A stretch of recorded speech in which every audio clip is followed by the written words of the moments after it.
നമസ്കാരം, കൊട്ടാരക്കര മീഡിയയിലേക്ക് സ്വാഗതം. കൊട്ടാരക്കരയിൽ ഫെബ്രുവരി 18-19 തീയതികളിൽ നടക്കുന്ന സംസ്ഥാന തദ്ദേശീയ ദിനാഘോഷത്തിന്റെ സംഘാടക സമിതി ഓഫീസ് ധനകാര്യ വകുപ്പ് മന്ത്രി KN ബാലഗോപാൽ ഉദ്ഘാടനം നിർവഹിച്ചു.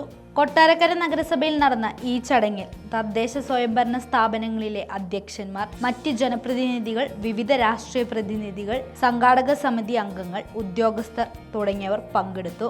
തുടർന്ന് മിനി സിവിൽ സ്റ്റേഷനിൽ നഗരസഭാ ചെയർമാൻ SR രമേശിന്റെ അധ്യക്ഷതയിൽ യോഗം ചേർന്ന് മന്ത്രി KN ബാലഗോപാൽ കാര്യങ്ങൾ വിലയിരുത്തുകയും ചെയ്തു.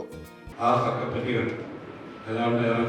കൂടുകയും നടത്തേണ്ട പ്രവർത്തനങ്ങൾ സംബന്ധിച്ച് പ്ലാൻ ചെയ്യുകയും ചെയ്തിട്ടുണ്ട്. ഇന്നത്തെ യോഗം എല്ലാ പ്രവർത്തനങ്ങൾക്കും അവസാനം രൂപപ്പെടുത്തുക എന്നുള്ളതാണ്.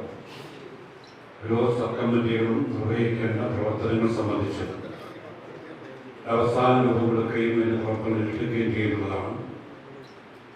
എല്ലാവരും ചേർന്നുകൊണ്ട്, ഉദ്യോഗസ്ഥരും നാട്ടുകാരും അതുപോലെ ജനപ്രതിനിധികളും ആകെ ചേർന്നുകൊണ്ട് കൊട്ടാരക്കരയിൽ നടക്കുന്ന ഈ തദ്ദേശ ദിനാഘോഷം വൻപിച്ച വിജയമാക്കുവാൻ ഒത്തൊരുമിച്ച് പ്രവർത്തിക്കാം എന്ന് സൂചിപ്പിച്ചുകൊണ്ട് ഈ പങ്കാളി സമിതി എക്സിക്യൂട്ടീവ് കമ്മിറ്റി എക്സിക്യൂട്ടീവ് യോഗം ഔപചാരികമായി ഉദ്ഘാടനം നിർവഹിക്കുന്നതിനും ഈ പ്രവർത്തനങ്ങൾ സംബന്ധിച്ച് നിർദ്ദേശങ്ങൾ നൽകുന്നതിനു വേണ്ടി ബഹുമാനായ മന്ത്രിയെ ക്ഷണിക്കുകയാണ്.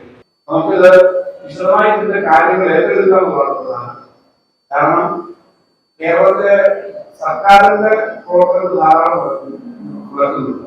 എന്നാൽ പ്രാദേശിക ഗവൺമെന്റിന്റെ ഏറ്റവും വലിയ സംസ്ഥാന പരിപാടിയാണ് തദ്ദേശ ദിനവും നന്നായി 2 ദിവസങ്ങളിലെ സെമിനാറുകൾ, ചർച്ചകൾ, അടുത്ത ഒരു വർഷക്കാലത്തേക്കുള്ള കാഴ്ചപ്പാടുകൾ മുന്നോട്ട് വെക്കുന്ന പ്രധാനപ്പെട്ട പല ചർച്ചകൾ നടക്കുന്ന വേദിയുടെ പ്രാധാന്യം സംസ്ഥാനത്തെ എല്ലാ പഞ്ചായത്തുകളിലെയും മുനിസിപ്പാലിറ്റിയിലെയും കോർപ്പറേഷനുകളുടെയും എല്ലാം ഭാഗമായി എല്ലാ പഞ്ചായത്തുകൾക്കും എല്ലാം വരുന്ന ഒരു പരിപാടിയാണ്. അത് സംഘടിപ്പിക്കുന്നതിന്റെ പ്രാധാന്യവും അത് സംഘടിപ്പിക്കാനുള്ള ബുദ്ധിമുട്ട് നമുക്കറിയാം. ഇതുപോലെ 2 പരിപാടികളുണ്ട് കേരളത്തിൽ. ഒന്ന് സഹകരണ മഹോത്സവം, സഹകരണ മഹോത്സവം ഞങ്ങളെ അവിടെ പോയിരുന്നു.